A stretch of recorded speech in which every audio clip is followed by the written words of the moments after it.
Hey everybody, welcome back. Today I want to do part two of the Roman Republic. So if you want to follow along, the slideshow is Rome 2, Roman expansion. So we'll kind of talk about how Rome grows throughout the period of the Republic.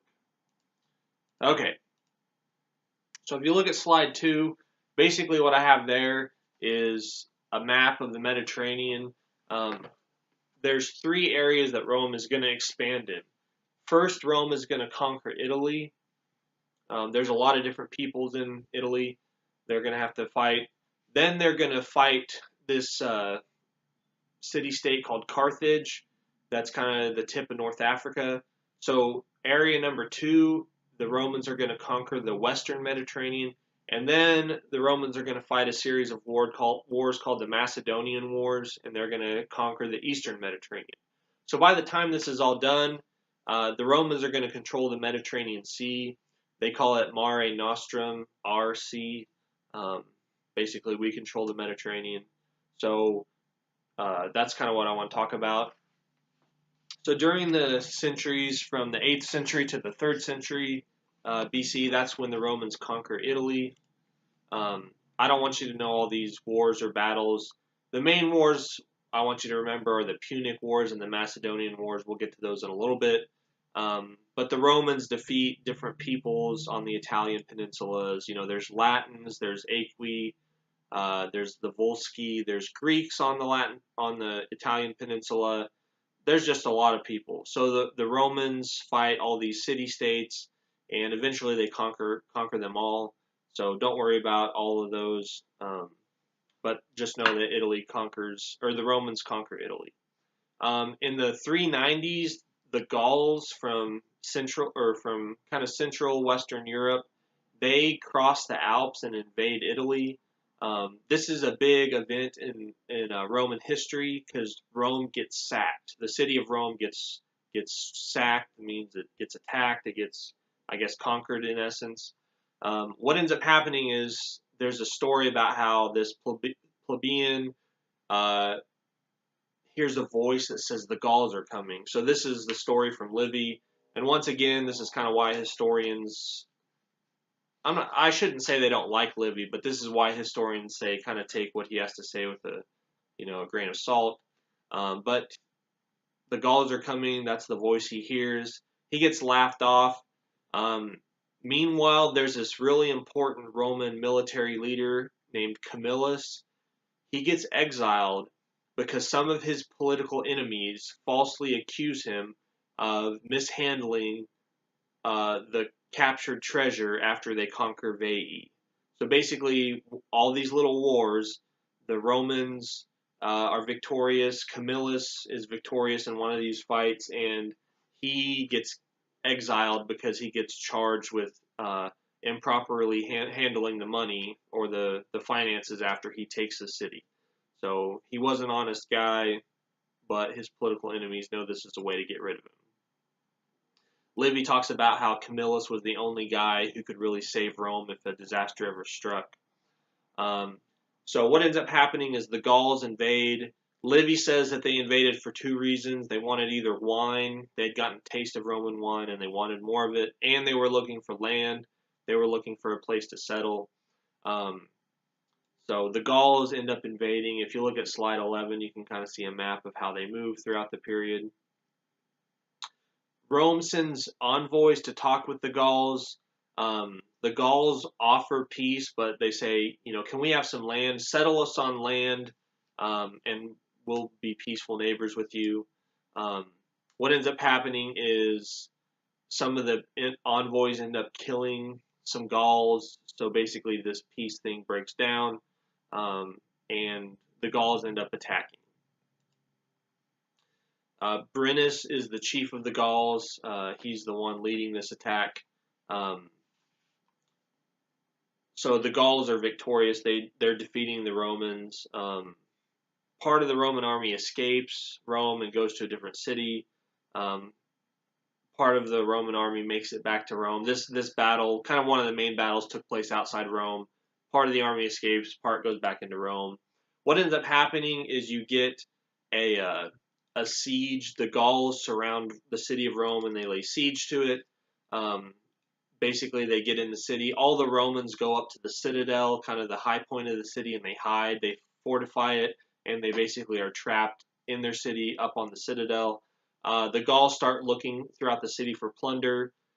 There's kind of this funny story about how this old Roman guy gets trapped in his house.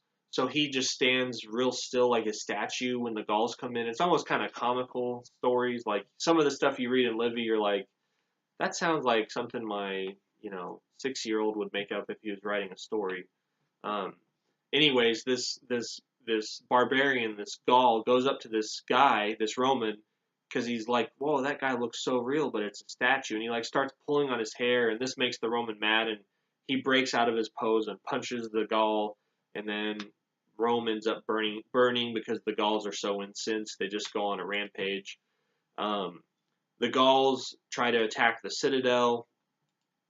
Um, basically, they don't succeed at first. Um, there's one story where the Gauls can't get up the front of the citadel because it's defended, but the back of the citadel is not defended because it's a huge cliff. So the Romans don't worry, the Gauls can't get up there. So the Gauls start climbing up the back of the cliff, and there's one Roman guy on guard duty, and he falls asleep. So the Gauls actually get to the top of the cliff, and they're gonna kill all the Romans. But right before they get to the top of the cliff, this goose starts honking really loud, and that wakes up the Roman, and all the other Romans come and they kill the Gauls and throw them off the cliff. They hold like a ceremony and they honor the goose and they put to death the Roman that fell asleep. So there's some kind of funny stories in there. Um, there's one story about how the Gauls shout at the Romans in the citadel, like, hey, we know you guys are about out of food. You must be starving. Why don't you just give up? And the Romans inside, who are running out of food, they throw what little food they have down the hill, and they're like, oh, we got so much food we don't know what to do with. Here, we'll help you guys eat. You guys are probably hungry. So basically, things don't look good for the Romans inside the city. At one point, somebody sneaks out and gets word to Camillus, who's in exile, and basically Camillus is made dictator. So basically, the Gauls make a final attempt on the citadel, and they do capture it eventually. And the Gauls tell the Romans, "We want your gold. We want 1,000 pounds of gold. That's what it's going to take for us to leave the city."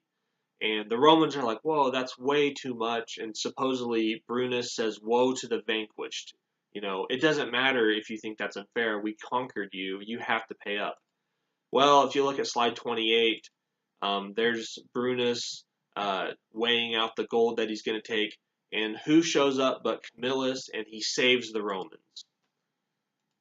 So basically, Camillus saves the Romans. The city was sacked, but the Gauls eventually leave.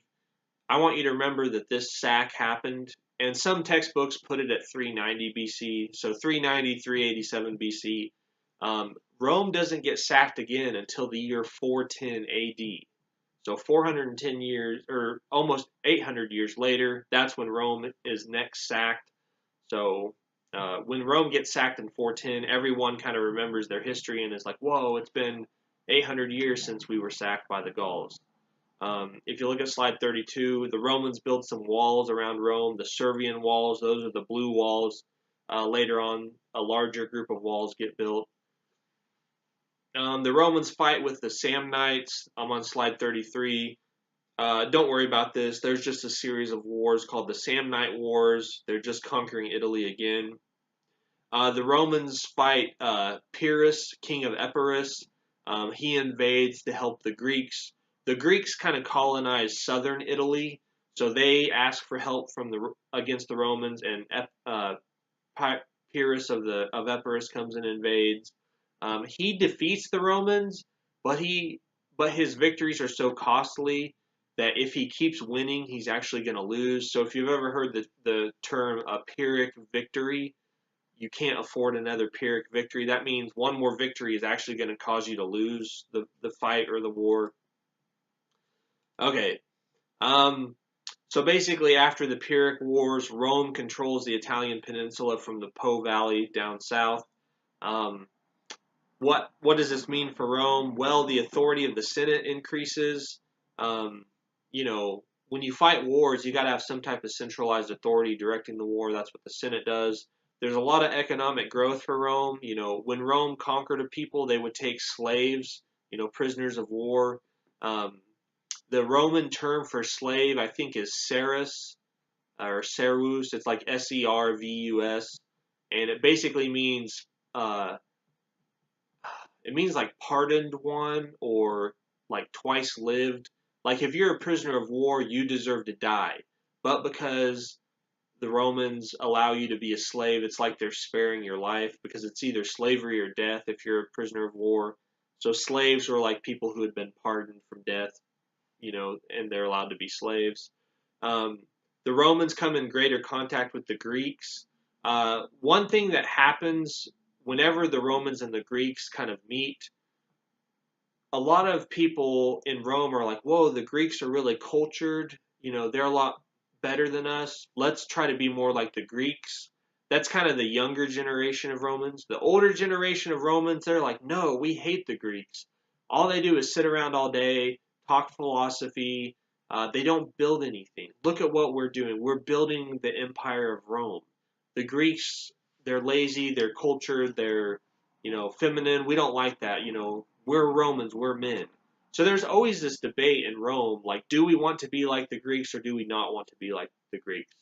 Usually the older generations are like, no, the values that made Rome great are the antithesis of the values of Greece.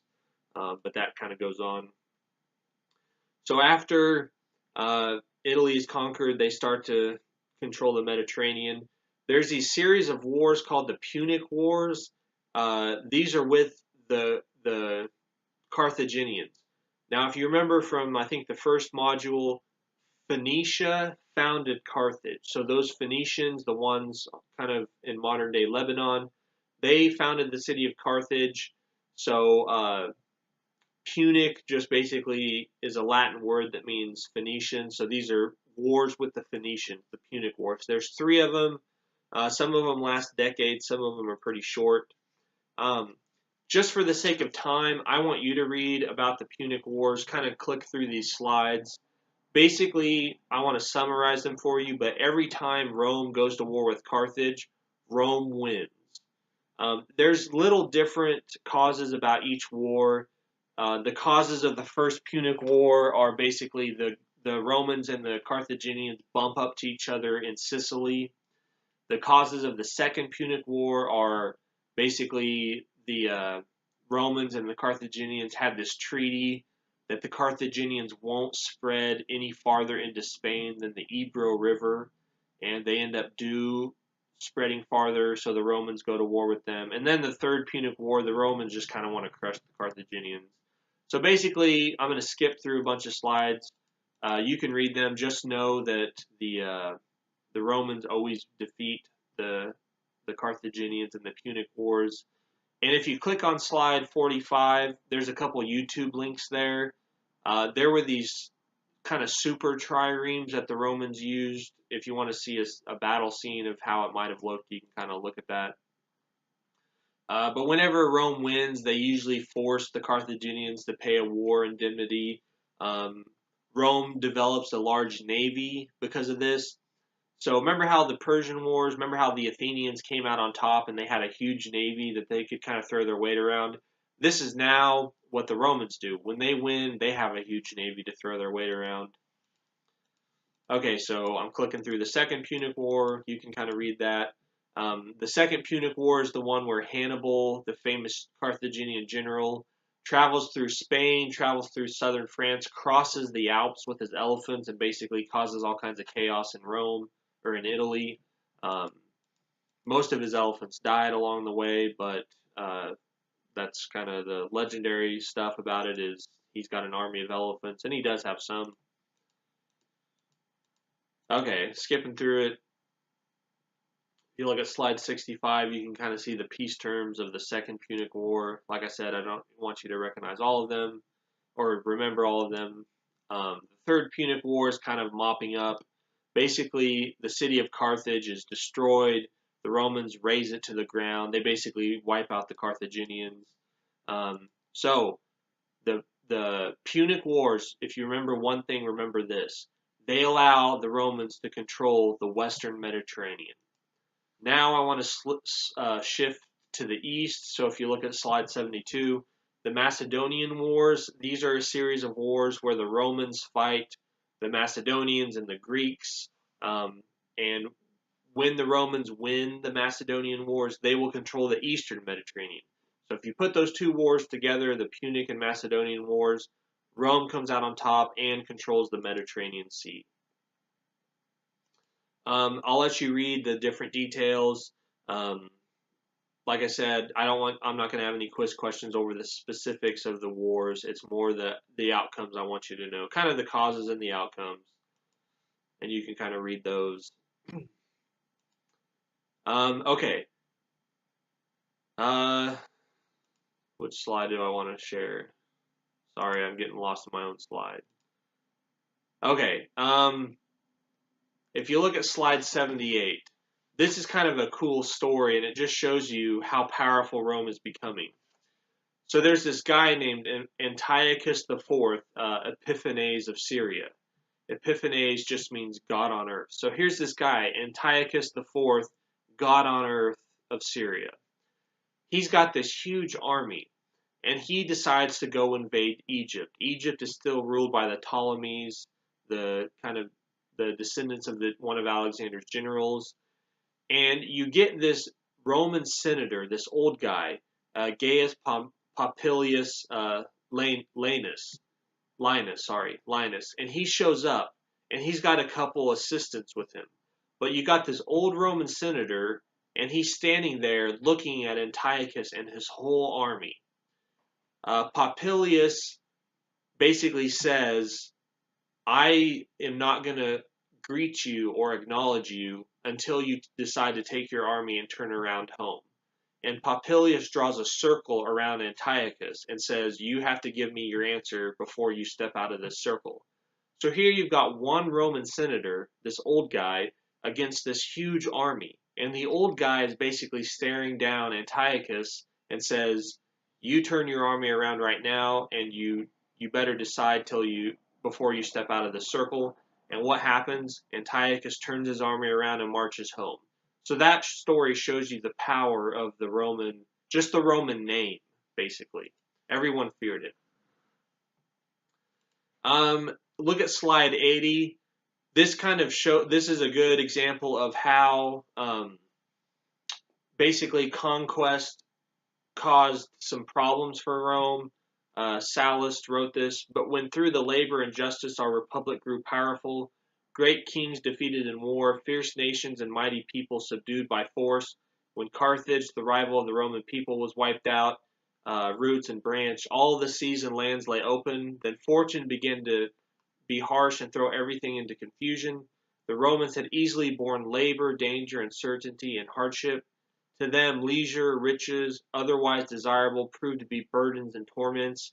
So at first money, then desire for power grew great. These things were a sort of cause of all evils. So basically, Sallust says that Rome is winning for herself an empire, but that's causing Rome to basically destroy itself. And there's kind of this theme in ancient history, and probably even in modern history. Think about the new kingdom of Egypt. Think about the Persians. Think about the Athenians, and now the Romans. As they expand and start an empire, they basically start to decline. So there's a lot of people that actually say that the acquiring of empire, overseas colonies and stuff, is actually a problem for the Romans, not something to be praised. A lot of Romans think this is good, though. You know, when you're growing your country, when you're expanding, when you're defeating armies, who doesn't like that stuff? Well, some of the more wiser minds say this might not all be good for us. Look at slide 81. Here's some different explanations for the successes of Rome. Polybius was a Greek historian. He actually been captured by the Romans and was living as a prisoner in Rome. He lived very nicely, though. It wasn't like he lived in a jail. He lived at some fancy senator's house. He kind of said, it's Rome's destiny to be great. The Roman army was invincible. The Roman state was stable. Politics was stable. Um, Romans themselves, they always said, hey, what are Roman values? It's justice, it's hard work, it's loyalty, it's frugality, it's honor. You know, these are qualities that make us unbeatable. Um, Other modern day historians have kind of had other ideas.